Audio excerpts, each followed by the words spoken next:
Hey everybody, this is Joel Toppin here, and I got a new package in the mail from GMT. And it's been a while since I've done one of these box opening videos. Part of the reason is I really need a new camera, and now that I've got that, we're going to take a look at inside the box here on Next War Taiwan. This is the second game in the Modern War series. So you can see I've already taken the box cover off. Cover art's pretty much what you would expect if you've seen the first game in the series. Thematically, it looks very similar to the Next War Korea box cover. Alright, so inside we have a packing slip. We have the game-specific rules, which are going to be a little bit shorter than the series rule book.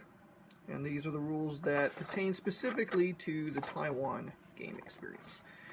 Semi-gloss paper.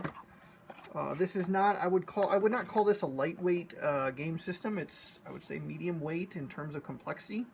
So you've got about a 33-page specific rulebook. Okay, now we have some play aids here. These are cardstock color, and this one has the sequence of play for the advanced game. And as you can see here, it is two-sided. So once again, this is not a lightweight game system, but it's very rich, very thematic. Okay, standard sequence of play. This is for the, what I guess you could call the lighter weight basic game. Basic game sometimes means simplistic in some games. Not so in this one. I think the basic game, there's really a lot there. As you can see, the sequence of play for that is substantial. And then you have a unit identification chart on the back. Okay. Next, we have a play aid here, which is something of a map. And this appears to be the air and naval, or at least the naval display. So showing you the theater of operations as far as the naval game, I guess, goes. It's part of the game I'm really looking forward to because there really wasn't a whole lot of naval conflict in the Korea game. Okay, next play aid is the advanced game tables. Again, cardstock, and its color. Terrain effects chart. On the back is the reinforcement schedule for the Allies. Very similar to the Korea game. Okay, you have a generic, or excuse me, general information track here to use to track weapons points like air points, air mobile points, naval points, victory points, etc. So that's where all this stuff goes here. It is two-sided. On the other side there is a posture matrix that can be used. You can photocopy this and use this for the advanced game to basically generate your game situation. Okay, next we have another display, which I think is, yes, okay, this is the advanced air-sea battle scenario, which can be played entirely on this particular chart here. It's a good way to learn the advanced game air and naval rules. That is two-sided. I should show you what's on the other side of that. On the other side of that is the CRT, which you would not use if you were playing that particular air-naval scenario. This is for ground combat. Now we have the advanced game tables. These are on a little bit bigger fold-out. There you go. So you can see there's a lot of charts that come with the game. Next we have the air mission, for the air mission display, I guess you could say, for the advanced game. Okay. Counters! Knew they were in here somewhere.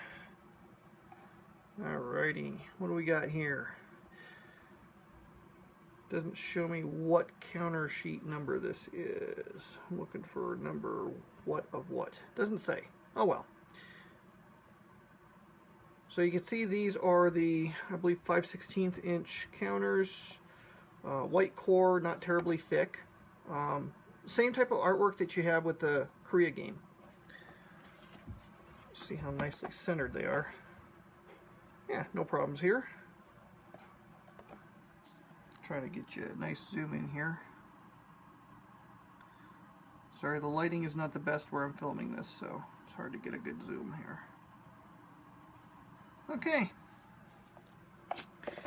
So that's, we'll just call that one sheet 1. I have no idea how many counter sheets I'm supposed to have. Alright, so next one coming in. It's got the Americans, Marines, Japanese, some replacement counters for next war Korea, interestingly enough. Some looks like Apaches. In the Korea game, they I think all the Rock helicopters were Cobras, so that's kind of cool. I'm wondering if this has some updated scenarios for the North Korea game. And there's the American Navy stuff. Philippines units, Malaysia, Vietnam. There you go. And some unit markers. And again, they appear to be nicely centered, or at least reasonably centered here. Looks like they're off a little bit, but not too badly. Okay, I see where the numbering is. It's up in the upper right-hand corner. Okay, so this has got some red units on here. I'm imagining it's the same color scheme as the Korea game, so those would be Chinese, mainland Chinese.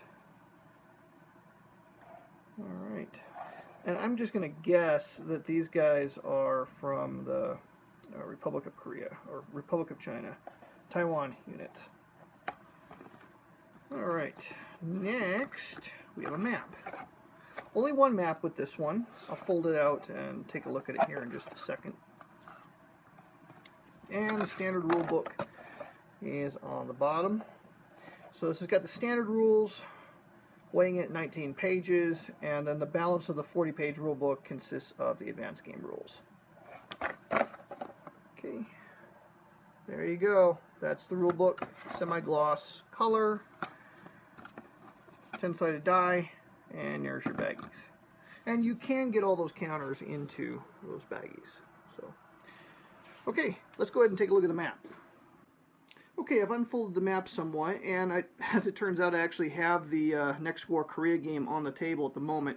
So I'm actually very carefully positioning the Taiwan map over the top of my game in progress. So you can see the hexes are nice and large on here. As a matter of fact, I'll show you what I've got going here in Korea. Excuse the glare from the plexi, but you can see here it's easy to put 2 of those 5/16 counters in the same hex. And I do that to show, they're rotated to show how many missions they've undertaken. Rotated 90 degrees means they've taken one mission. 180 degrees means they are done for the turn. So you can see the large hexes, the extra large hexes make it very easy to see the underlying terrain. So there you have it. That's half the size of the Korea game, but it comprises the entire island of Taiwan. So you have a little bit less table space required for this particular game as opposed to Korea. For the Korea game, you need a fairly substantial amount of space to play it, especially if you want to use the advanced game, because you would be using another 17 by 22 inches worth of tabletop space for the air display if you're using the advanced game rules, and then of course the game information display. So alright, well that's the map sheet that you get here with this game, and again there's a 17 by 22 inch look like cardstock fold out for the theater naval display, and then another one of the same size if you're going to use the advanced game air rules to cover that particular play surface. So chalk it up to needing about the amount of space that would be taken up by the maps alone from the Korea game will probably suffice to cover this and all the additional displays that you would use if you're using the advanced game. So, alright, well that's what comes inside the box. I'm Joel Toppin, and hope you enjoyed this video.